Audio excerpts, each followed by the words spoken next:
itong si Colonel OD Monggao, siya nga pala, yung picture na yan, AI lang yata yan. AI lang yata yung picture na yan, ha? Ha? Ah, wala akong makitang picture na magkasama si ano eh. Si yung totoong picture ha, na magkasama si Chavit Singson at saka si Monggao. May nakita ako, yan. AI yata yan. Di bali AI. Yan kasi yung topic ko ngayon eh. Oh, mga kabunyog mga kababayan, kahapon, laman ng mga balita na itong si Colonel Monggao, OD Monggao, ay nag-withdraw umano ng personal support niya. Kaya personal, sabi niya dun sa kanyang maiksing post, I am personally withdrawing my support. Parang may plano ba? May plano ba? Parang sunod-sunod ano. Napansin niyo rin ba? Nung isang araw, January 5, sinimulan kaagad yung taon, press con. Press con ni Singson. Napansin niyo kaagad? Kasi simula pa lang ng taon, press con kaagad si Singson. Ha? Press con kaagad. Oh, January 5 yon. Tapos January 9 naman, withdrawal of support. Oh, ano naman kayang kasunod nito? Mukhang may plano tong mga to Mukhang may plano tong mga DDS na to Pag mayroon pang nangyari sa susunod na araw, medyo ano na tayo. Sinimulan yung taon, press ko ni Singson. Tapos January 5 yon. January 9 naman kahapon, withdrawal of support. Withdrawal of support ni Monggao. Mukhang parang parang ang tagal pinagplanuhan. Wag niya. Parang ang tagal pinagplanuhan. Habang patapos yata yung taon, nagpaplano para sa January, February, March. Parang may plano ang kampo ng mga Duterte, Parang may plano itong mga itong kampo ng Duterte, Kasi sinimulan yung taon, press ko ni Singson, January 5. Ang pasabog niya, mananawagan daw sila ng one-time, big-time na rally. Magmamarcha sila, paiikutan ang Malacanang. Yun yung unang pasabog kaagad ni Singson, di ba? So nananawagan daw siya na sumama na ang lahat. Tapusin na daw lahat ng ito. Pagkatapos, after 4 days, January 9, nag-withdraw ng support si Monggao, Colonel Monggao. Yun yung laman kahapon ng balita. Parang sabi ko, ano ba to? Planado? Parang may sequence ng mga mangyayari? Parang hindi naman parang hindi natural yung mga pangyayari Parang planado. Mukhang mayroon silang mga pinaplano talaga. Mukhang yung sinasabi ni Sing, mayroon pa pala. Mayroon pa. Oo nga. January 31, nababasa ko. May nakikita ko, mayroon daw malaking rally ang mga DDS, January 31. Si Coach Jarrett nga, napanood ko, pinupundohan daw ni Mike Defensor at ni Chavit Singson yung rally sa January 31. Nakikita nyo rin ba yon? Nananawagan sila ng malaking rally daw sa January 31. Ngayon, yung January 31 na rally ay sabi, pinupunduhan daw ni Mike Defensor at saka ni Chavit. Bakit naman pinupunduhan ni Mike Defensor? Alam nyo si Mike Defensor, hindi na yan, mayaman na yan. Matapos kay Gloria Arroyo noon, matapos yung, di ba official siya sa panahon ni Gloria? Matapos yun, nang private siya, mining ang negosyo ni Mike Defensor. Kaya yung mining sa Zambales, mining sa Mindanao, ano yun? Hindi nyo ba alam yun? Kaya marami ng pera yan si Mike Defensor. Maraming pera yan.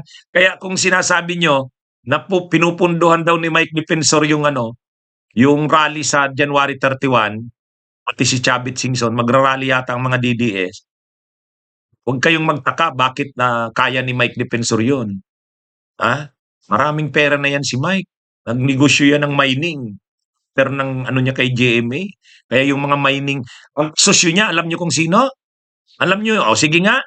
Walaan niyo. Sino ang mga kasosyo? Ano ang mga kasosyo ni Mike Defensor sa mining? Yung tinatawag, yung nababalita na may rally daw na malaking pinaplano ang mga ayun, China. Chinese, mga Chinese mining companies. Yung mining sa Zambales, o 'di ba uka-uka na yung bundok ng Zambales, tingnan niyo. Oh, sila Mike Defensor 'yun. Sila Mike, maraming pera 'yan si Mike, marami 'yan. Kasi may nagre-react doon sa live ni Jared Pulido. Sabi ni Jared Pulido, may malaking rally ang mga DDS sa January 31, ipipinance ni Mike Defensor at ni Chavit. May nagre-react. Si Chavit, maraming pera. Si Mike Defensor, ha? Hindi nila alam. O di ba dati sa DNR si Mike? Sekretary yan ni Gloria sa DNR. Mukhang sunod-sunod ang mga plano ng mga ito, ano? Mukhang sunod-sunod ang mga plano ng mga Duterte. Kasi marami rin kasing mangyayari ngayon. Itong January, February, March, maraming mangyayari. Ha? Posible na talaga na mayroon ng maarestong mga senador, kongresista. Ang mga senador na yan at kongresista, kakampi yan ng Duterte sigurado. Si Jingo Estrada, Joel Villanueva, si Chis Escudero. Kaya lang medyo pinapalibre si Chis Escudero, parang pinapalibre, ano? oh. Kaya mga kabunyog, mga kababayan, ano ito, nitong susunod na mga araw, January, February, March, sa tingin ko naman talaga may maaaresto na dyan. Yung mga kongresista dyan na posibleng maaresto, mga Duterte din yan. Si Eric Yap, best friend ni Pulong, yan yung House Appropriations Committee Chair nung panahon ni Duterte. Maaaresto na yan. Kaya naghahanda ngayon yung mga DDS. Kailangan mapigilan ang pag-aresto ng ating mga kakamping senador. Kailangan mapigilan ang pag-aresto ng mga kakampi nating kongresista. Ang problema, yung mga kakampi nilang senador, corrupt. Ang kakampi nilang mga kongresista, corrupt. Kaya maaaresto yung mga sila Villanueva, sila Jinggoy, hindi naman dahil kalaban sila ng gobyerno, kundi sila yung napapatunayang corrupt. Hindi naman maaaresto sila Eric Yap dahil kalaban ng gobyerno, kundi sila yung napapatunayang corrupt.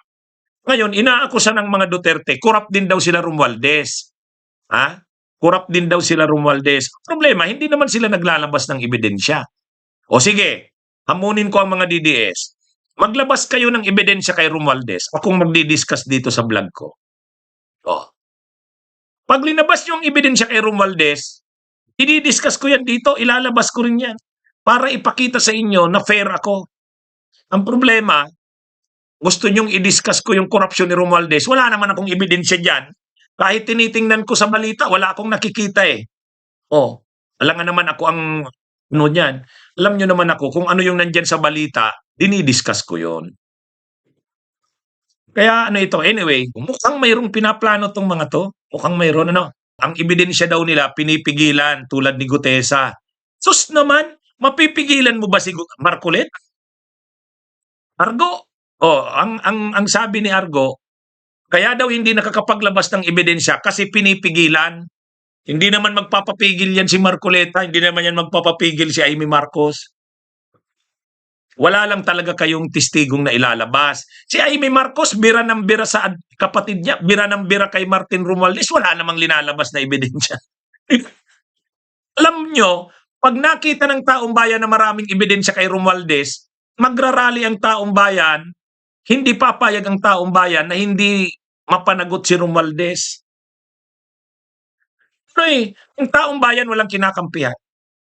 Kaya lang, alam nga namang taong bayan na maghahanap ng ebidensya. Di ba? Taong bayan ba ang maghahanap ng ebidensya para sa mga corrupt na yan? Sino bang may access dyan sa mga impormasyon tungkol dyan? Sila din ang mga politiko eh. Di maglabasan na sila ng kanya-kanyang baho. Ang problema, nilalabas yung baho ng mga Duterte, hindi na ilalabas ng mga Duterte ang baho ng Marcos, ng Romualdez. Wala silang nailalabas na ebidensya. Tapos magrereklamo ngayon, bakit daw selective lang ang kinakasuhan ng mga DDS? Anyway, nawawala ako sa topic ko. Ang sinasabi ko, mukhang may mga plano tong mga DDS. Tingin ko lang. Hindi ito parang nagkataon lang na nag-press con si Singson January 5, nag-withdraw naman ng support si Mang Mungaw January 9, tapos may malaking rally daw sila sa January 31. Kaya lang, Ito namang mga pinagagawa ng kampo ng Duterte, kahit may plano, palpak naman eh. Unang-una yung presko ni Singson, wala naman eh. Ang sabi niya pasabog, ang labas kwitis. Ha? Oh, ang sabi pasabog. Pasabog daw ni Singson, January 5. Sumabog ba? Wala naman eh, kwitis. Oh, ito na namang withdrawal ng support ni Munggaw. Ang withdrawal of support, marami kayo. Ha? O kaya mataas ang ranggo mo. Ito, Colonel, wala namang hawak na unit na malaki, na batalyon, brigade. Wala. Kaya wala rin. Sinakripisyo niya lang yung karir niya. Sigurado din yan, yung rally sa January 31, ang a-attend na naman yan, malaki na yung 1,000. Baka nga 150 lang, sila selis na naman yan. May plano ito. Ang plano nila na yan para i-counter yung mga mangyayari ngayon. Kasi aarestuhin na yung mga senador na kakampi ng Duterte dahil maraming kaso ng korupsyon sa flood control, mga kongresista. Si Bato, pwedeng arestuhin na yan, lalabas na ang arrest warrant ng ICC. Nakita na daw ni Hidar yan. Hindi naman magsisingaling si Hidar yan. Pangatlo, impeachment ni Sara sa February. Yan. Gusto nilang mga pigilan yung mga yan. Kaya itong mga DDS may mga planong ganito. Kaya yung presko ni Singson nung isang araw at yung withdrawal ng support nito at yung rally sa 31, planado yan. Planado yan sa tingin ko. Kayo, sa tingin nyo, ganun din ba? Bunyog, bunyog, halikan na kasama ka. Bunyog, kapag buklod ay may pag-asa.